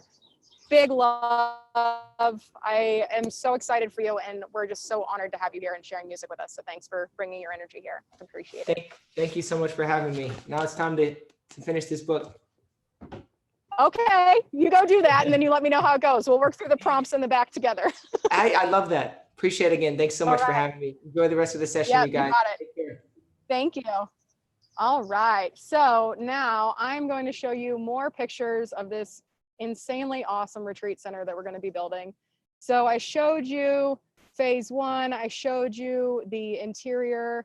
Let's go to phase 3. So what does that even mean? I'm about to tell you. Phase 3 is like the whole kit and caboodle. So phase 1, we had a 32-foot by 32-foot deck that we're putting up for the 24-foot geodesic dome that will serve as the hub for all things Hiking My Feelings. So that's where we'll record things like this. So our online programming, it'll be the base camp for all of our group hikes, backpacking trips, retreats, all of that. Everything will be centered in that hub. And then the second phase of construction is building platforms for these domes. So you will have platforms where you can put your tent. And then the third phase is to add these other smaller domes as accommodations for people who want to come stay at the Wilderness Wellness Center. So over the course of this fundraiser, we'll be talking more about how you can get involved, what that looks like. And for now, we're just stoked to have the renderings to share with you and to be raising this money so we can start making a difference in this way, because it is important to have a home. So let's bring on Miss Sara Funches. She is a member of the Hiking My Feelings family. We met at the Fort Worth tour stop after the movement posted a picture that we posted, and she's like, oh wait, I am in Fort Worth, and so is this woman. Miss Sara, welcome. So nice to see your pretty face. Nice to see you. So what did you think about the new KBong jams? Oh my gosh, I love it. I love it. I love all of it. I wore my stick shirt because I was like, after everybody hears KBong, if they've never heard him before, they're going to be like, well, I need to know what stick figure is too, after they're already liked all KBongs on Spotify. And then maybe they would love the shirt and go to the merch store and support the bands. I love that. That's such a, wow, what a great idea to just go to like stickfigurestore.com. Just like a beeline, you know? I love it. So I would love for you to tell me a little bit about you, where you're from, like where are you here right now? And let's go from there. So who is Sara and where are you from? So I'm Sara. I'm over here on the west side of Fort Worth, born and raised. And honestly, I knew you were going to ask me that, and I hate that question. And I started, why do you hate that question so much? Like when people would ask, what are your hobbies? I'm like, I don't know what my hobbies are. Like, I don't know who I am, you know? So I don't know, it just always made me uncomfortable. But I think it's because I don't really like the labels. And even on my bio on Facebook, it just says like figuring it out. So like, I'm Sara and I'm figuring it out. Like maybe I love that. No, and maybe one day I won't ever know, but I mean, it's all about the journey, right? That's right. So, and you have been on quite a journey. So when we met, were you just celebrating a year being sober? Was it right around a year? Or had you just started? So, I had just gotten sober in January and I saw you in like October. What happened is, and it wasn't even about the whole getting sober. That was just my catalyst. Like diabetes was your catalyst. Sometimes deaths are people's catalysts, like traumatic experiences and like opening your eyes. There's like a thing. So that was like my thing to really dive deep. And what I had realized was I had that girl, how did we get there moment? Like, how did we get here? Like, this is ridiculous. Like, you don't remember your weekends. You wake up in the morning and you hate yourself. Like, you don't like yourself. Like, how did you get here? And I was like, oh wait, I've been numbing everything since I was like 15 or 16. Maybe I shouldn't do that anymore, you know? So I was just like, okay, I'm just gonna give it a shot. I'm just gonna quit drinking, see where it leads me. So I quit, and about a month in, I was like, you know, I'm doing pretty good. I should reward myself. Like, so I bought myself tickets to Red Rocks. And I was like, I'm gonna go to Red Rocks because I know I can hack it like by myself. And if I do start drinking again, maybe I'll just bring a friend. Like I'll just have a babysitter. That's all I need, right? The tickets won't go to waste either way. I want to see Revolution at Red Rocks. So I did that. And then I don't know, like I just went through all these different things and ended up finding your site like right when I needed it, because I had already found the music a few years before that, like this healing music that you and I are just both so into. And the Movements album came out that summer, and it was like just this whole album was like a soundtrack to healing. Like, you know, we're here to write our own destiny, and then like Stick Figure, I'm becoming the person that I knew I was, you know, like all this stuff. And I had been hiking, and I loved hiking, and like the whole reason I wanted to go to Red Rocks was to hike and to go see a show, you know. So then when I saw your post, and I was like, wait, she likes the same music I do, she's talking about hiking, and I just started feeling feelings. Like I found that out. It's like, I just started feeling feelings. Am I hiking my feelings? Like, this is something I need to do. So I looked it up, and I was like, she's going to be in Fort Worth this week. Like, this is definitely a sign. Cause you know, you sign up for stuff and then you don't go and it's free. Right. Sometimes. But like, it was that week. So I was just like, okay, yeah, I'm going. And it was just awesome. It was great. And then we got to have that weekend. I forget what your question was. So from what I understand, oh no, it doesn't matter. It doesn't matter. I like where this is going. So it's my understanding. So it was you, me, and Amanda, and my husband Barry. And Amanda's on the chat in the Zoom today.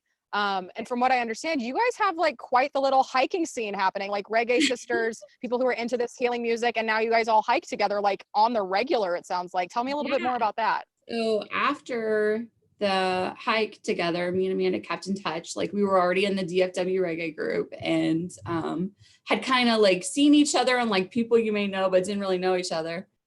So we started hiking together, just me and her. And then she had posted some pictures, and a bunch of the girls from the scene like commented and said, hey, I want to go. So she posted it. We have a DFW reggae sisters group also.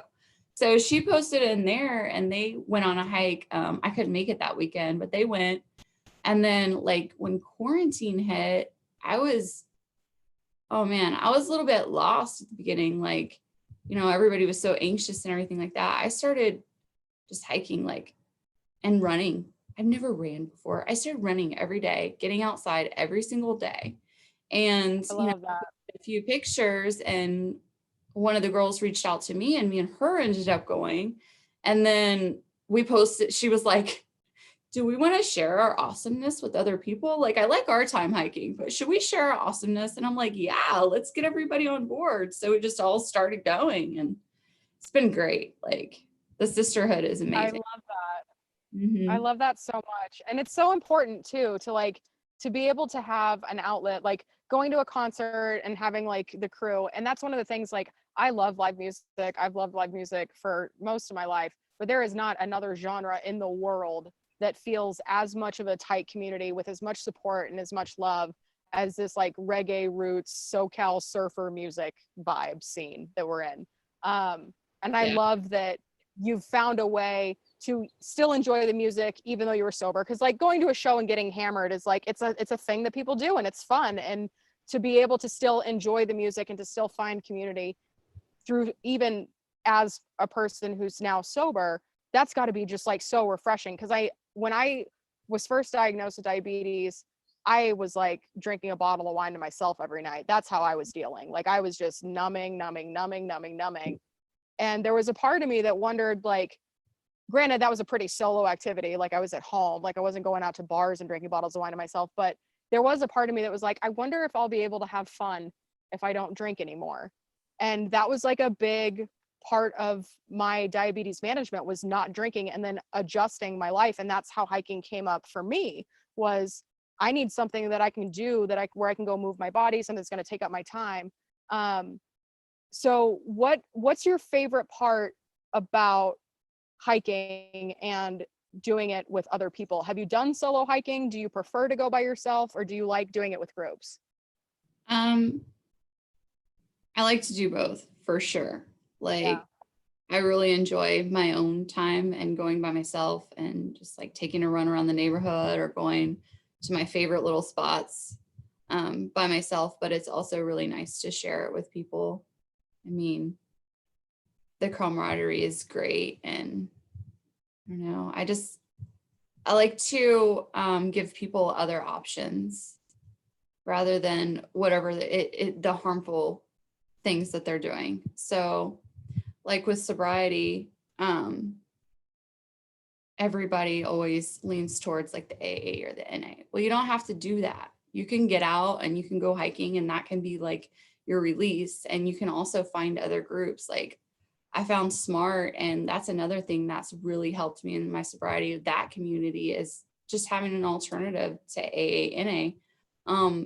But it also just helps in anything that's going on in your life. Because I thought about it the other day, and I was walking around and I was like looking at the grass, and I was like, oh, the grass looks whatever, it's green, whatever. And I was like, why do I find the grass in my neighborhood more interesting than sitting on the couch and watching Netflix? Like, this is crazy. It's What a just shift. it's like a glass of water or something. I don't know. Yeah. So tell me a little bit about SMART, because I know you had talked about that in the group a little bit, and just how much that helped you. So what is it, and how is it different from AA? So SMART is self-management tools and recovery. And like Hannah was saying earlier, she was saying thoughts, feelings, and emotions, like how you manage those. So SMART is actually like their mantra. I thought that was crazy when she said that, is like how to manage thoughts, feelings, and emotions. So like whenever I first stopped drinking, like I didn't really know how to handle my shit, sorry. But like, You're fine. I had started when I was like 15, 16. I didn't really like emotionally mature. I didn't really know how to handle things. So you go there and you have a problem, you discuss it with the group, and they'll bring up a tool. The tools are, you pick and choose what tool that you need. There's no steps. You don't have to admit that you're powerless against, and you need a higher power or anything like that. It's basically, you got yourself in this mess. Here are the tools for you to get yourself out. So that's Awesome. what I liked about it. That's really cool. And you participated in the Read and Reflect program, and one of the prompts, and Kevin brought this up earlier, one of the prompts for this chapter is like, when was the last time, or I think it was like, when was the last time you tried something new? When was the last time you tried something new?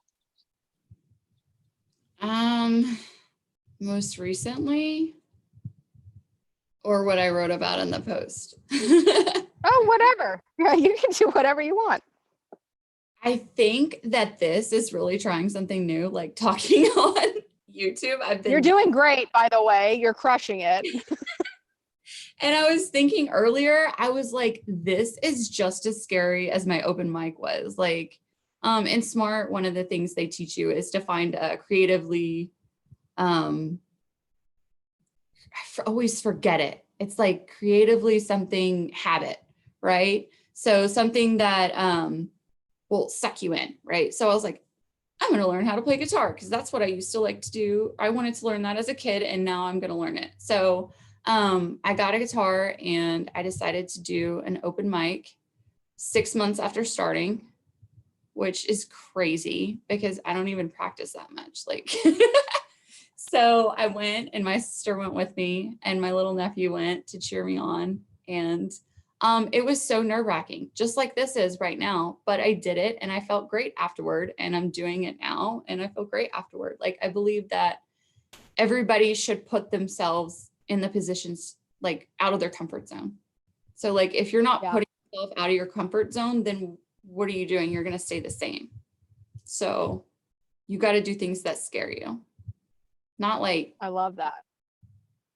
anything too crazy, but don't put yourself in danger. Well, for me, something that scared me was like I went and I took improv classes. So at the end of 2017, when I got diagnosed with diabetes, I was like, okay, here's the deal. I need to make some massive life changes. 2018 is going to be my year of creative exploration. So I was like, I'm going to get a real camera and learn how to like do photography, because in my family, my sister was the photographer first. So like siblings can't have nice things. We can't share. So like she's the photographer, which means I'm definitely never getting a camera because that's how sisters work. But I was like, no, you know what? That story's stupid. So I'm going to get a camera and I'm going to take improv classes. And I tell you what, I thought improv was going to teach me how to be like funny for Saturday Night Live. No, it's a lot of acting. I had no idea. And it was one of the scariest things I've ever done, walking into that theater and finding out that all of these people have been doing theater their entire lives. And here I am, like Miss Corporate America, who's like ready to control everything in this room, right? Like it was wild. But I agree with you 100%. And that some of the hobbies I've picked up that have taken me outside of my comfort zone are like a little extreme on that side of things, like skydiving. Not everybody needs to go skydiving to get out of their comfort zone. It could be go to an open mic or have a hard conversation with a friend, right? Like these are all things that get us out of our comfort zone. So is there any like parting wisdom or advice or anything you want to share with the folks that are watching about sobriety or hiking my feelings or anything that is just on your heart and mind right now? As far as sobriety goes, and as far as anything really goes, if you think it's a problem, it probably is. And maybe just take it out of your life if you can, or maybe just like a month and see how it goes. If you're thinking that about drinking or anything like that, check out like 10,000 Hours Dry or Sober Curious type stuff. Like there's a huge movement now. Not everybody that has a problem drinking is like a quote unquote alcoholic, you know, and it's not so strange to not want to drink. So, right. one of the main things. Yeah. And then also one thing I wanted to touch on. So I'm in like HR and benefits. That's my real job or whatever. So one of the things that helped me a lot whenever I was going through everything was the employee assistance program at work. And a lot of people don't know that they have an employee assistance program at work. So it's basically the company pays for it. If your company offers benefits, and even if you don't have benefits, you probably have an employee assistance program at work, which is free visits with a counselor. The program that we have at my work right now, your family can even use them, but it's over the phone. But I mean, everything is over the phone right now. So just take advantage of it. If you're struggling with anything, whether it be sobriety or a breakup or anything like that, those are all reasons that you can get free counseling and get the help you need and get outside. I mean, it's not going to hurt anything for you to go on a walk. So just do it. That's true. I love that. Awesome. Well, thank you so much for being here. Our next like segment of the virtual campfire is our group gratitude circle. So I always like to start with the Hiking My Feelings family member. So Sara, what are you grateful for? And then anybody that's in the Zoom call, if you want to hop on video, I'll call on you if your video's up. So if you want to join the group gratitude circle, pop on your video and then we'll go around the circle. But Sara, kick us off. I am grateful that you asked me to be on here to be able to do something that knocks me out of my comfort zone. And I'm grateful for my reggae fam and my family and everybody else. And shout out to DFW Spirituality. Like check her out on Instagram too. Awesome. I love it. Let's see. So I am thankful for, what am I thankful for today? I am thankful for dreaming big dreams and visualizing the craziest things that I could possibly think of that I had no idea could come true, and having them come true, like this virtual campfire. Because one of the things that I was talking about earlier with KBong was like when I heard Jam by the Fire, I visualized like my dream campfire, like who is there? And for me, it was me, my husband, Barry, Sue and Dustin, KBong, Scott Woodruff, Kaleo and Melanie, because they would be there because we're doing our retreat together. And then like this whole big, like, and the fire that we're building is like it's like a city block. So there's like all of these people, right? And then it's like this, just this beautiful community of people that are here to talk about the hard stuff that nobody wants to talk about and feel their feelings and do all that stuff. So I'm just thankful for the ability to dream big and then the ability to follow through and make it happen. That's what I'm grateful for. How about you, Michelle? What you got? I'm thankful that I'm having the motivation to finally understand what I'm feeling. Like Sara was stating, she would numb herself. I numb myself. I've numbed myself for many years. Normally when something would happen, I would just lock it up in a box, throw away the key, and forgot about it. Now I'm actually processing it. It's hard processing it because it's all new to me, but I'm glad that now I actually want to confront all those feelings instead of just putting them away. So I'm grateful that I'm finally having the courage, I guess, and the strength to finally do it. So. I love that. Yay. And if you're doing the gratitude circle, don't turn off your video because I love our Brady Bunch situation we got. So even if you've already shared, keep your video up because I love this. This is so fun. All right, Jess, hit it. What are you thankful for? Okay, so mine's a little deep today. All right. Take us there. So I am thankful that while there are great atrocities still occurring in the world, there are horrible things going on in the world and in our country and in our cities, and people are being oppressed even in 2020. What I'm grateful for is that there are people that are brave enough to stand up and say, this needs to stop. This is unacceptable. This can't go on any longer. And I am one of those people, and you are one of those people. And I think probably a lot of people on this call are those type of people, or people watching are those type of people. So I just want to encourage everybody with my gratitude today to stand up, say this needs to stop, and this is wrong. 100%. I love that. Thank you. Clappy clap claps.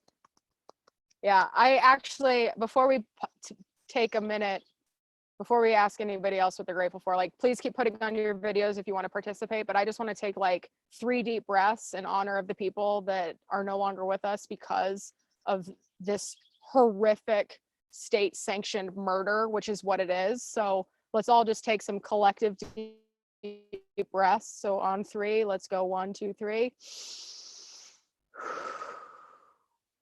Because we can still breathe.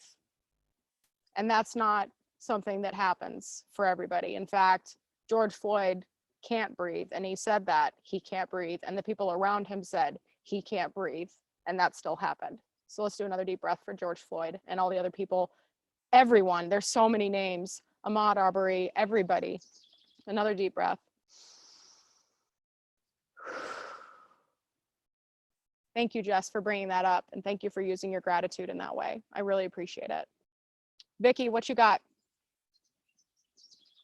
Mine is decidedly less deep.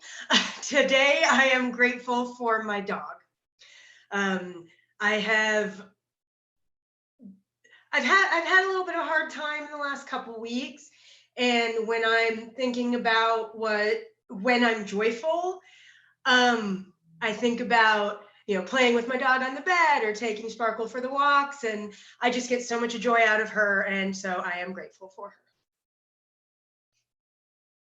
Yay. Thank you, Sparkle, for making Vicki smile. We love that smile on that face. Laura, what do you got today? I have gratefulness for what Hannah had to say today. She inspired me and is helping me to look at myself again. And I didn't get to say this yesterday, but Linda helped me get through a really tough day. Oh, I'm so glad to hear that. So I'm grateful for her. And I'm like Vicki, I'm grateful for my dog because through all my tears yesterday, Duncan was by my side and gave me lots of doggy kisses. Oh, that's what we need more of in this world, is doggy kisses for everybody. Agree.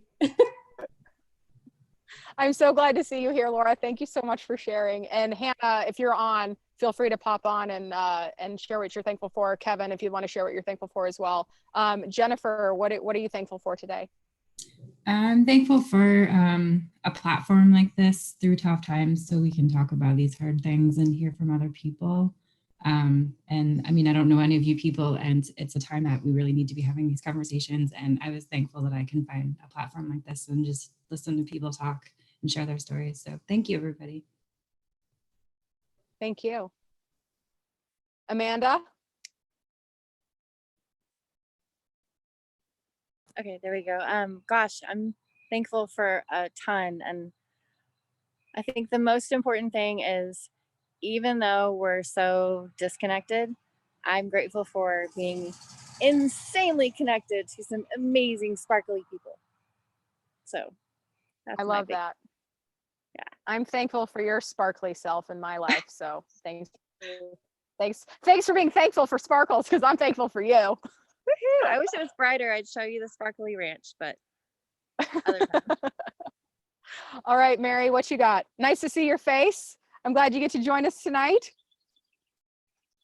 Hi. So I'm feeling extra thankful for Sara sharing her story tonight. Very inspirational, and I can relate to it quite closely. So she's a little bit further ahead in her journey, and it's just nice to hear that you're not the only one going through that, and that you can still go to concerts and have fun sober. So I can't wait for that to happen. I am very much looking forward to the first concert after COVID. I tell you what, it's going to be a ball. All right. Let's see who we got. We had Sara, she said, hey. Is there anybody else that's in the group that wants to hop on and say what they're thankful for? If you do, put on your video. There we go. Mr. Kevin Bong, what are you thankful for, my friend? What's up, everybody? I just wanted to say I'm thankful for those that are carrying the torch of positivity, of confidence, of encouragement, of facing issues head on, and carrying that torch and that flame and sharing that for those that may not have the flame when the flame goes dim. And all of you guys are extremely beautiful people. And we're all, because life is a roller coaster. And so when we're down and our flame gets dim, I'm thankful for those that are up on the top that have the flame, that share it, that pass it on, that encourage us, and continue this huge flame, this campfire burning. So that's what I'm thankful for. Appreciate you guys for having me. I love it. Yeah. Thanks for being here, and thanks for sharing. Mr. Williams, what are you thankful for? Here. I'm thankful for this t-shirt that I got from the one and only Kevin Bong. So thanks, Kate. Oh, Mr. Williams, behind the scenes, bringing the realness. Awesome. Well, if anybody else wants to hop on and share what you're thankful for, please do. In the meantime, I will regale you with my gab. So tomorrow is a big day. Today was a big day. Tomorrow is a big day. Tomorrow we have Kaleo Wassman and Melanie Wassman joining us from Rebel and Muse. Kaleo is the lead singer and does guitars for the band Pepper. Maybe you've heard of them. And what we're going to be talking about with Kaleo and Melanie is a conversation inspired by a song that Pepper released on their new album called Brand New Day. And this chapter in particular is about my first day on the Trans Catalina Trail. And it is about me doing this thing called backpacking and hiking across an island with nothing, no training, no experience, just delusional confidence thinking that I could make it across. So I'm really excited to be chatting with Melanie and Kaleo tomorrow about Brand New Day, finding balance, what it's like to do something new for the first time. And for any donors that have contributed to this fundraiser, Kaleo recorded a special version of Brand New Day and the invite just for the Hiking My Feelings virtual campfire. So we will be sending that out after the campfire tomorrow. So we have more time to chat with Kaleo and Melanie, and then you have this wonderful video of Kaleo singing two of my favorite songs to reference anytime you need to feel uplifted and need a little bit of inspiration. So After we get done chatting with Kaleo and Melanie, then we are going to be chatting with Tyler from Solomon. Solomon is a hiking shoe and running shoe manufacturer. And in this chapter that I'm reading tomorrow, I got a blister about an hour and a half into a 6-day journey. So Tyler's going to tell us how we can avoid that and how to break in your shoes, how to select socks, what they should fit like, because a lot of people that are watching this maybe have never gone hiking before, or they're just curious about how to get started. So shoes are literally the most important thing when it comes to a hike. You want them to fit right. You want to have the right grip. You don't want to go sliding down the mountain. So Tyler from Solomon's going to be sharing a little bit about their product line and how to pick out the right shoes. And then tomorrow, Miss Amanda, who's on the screen right now, is our guest for the Hiking My Feelings family. So we're going to be chatting about everything that she's got going on and some of the causes that she cares about. And I'm just like so stoked for tomorrow. So if you guys haven't already, hit up the tip jar for KBong. Thank you so much for being with us and sharing your music with us. If you haven't donated to the Campfire and you're feeling like inspired and moved and all that stuff, this kind of stuff right now, if you feel that good online, imagine what's possible when you come to our wellness center. Like we all know, it's hard to curate something that feels this personal and close and connected online, and doing it in person is 10,000 times better. So if you're feeling the love, if you love the good vibes, the way that we keep doing this work is with your contributions. We're a nonprofit organization. We're just out here trying to make the world a better place. And with your help, we can write this next chapter of our story here at Hiking My Feelings. So for everybody on YouTube, we're going to peace out. For everybody on Zoom, stick around because we're still going to chat it up if you want to. And thank you so much for being part of this. I am so, so thankful for everybody that showed up tonight and who has showed up for all of this and the people that are yet to come. Universe, I am waiting. I am ready to receive this love and I'm ready to spread these vibes. So thank you so much and have a great, great night.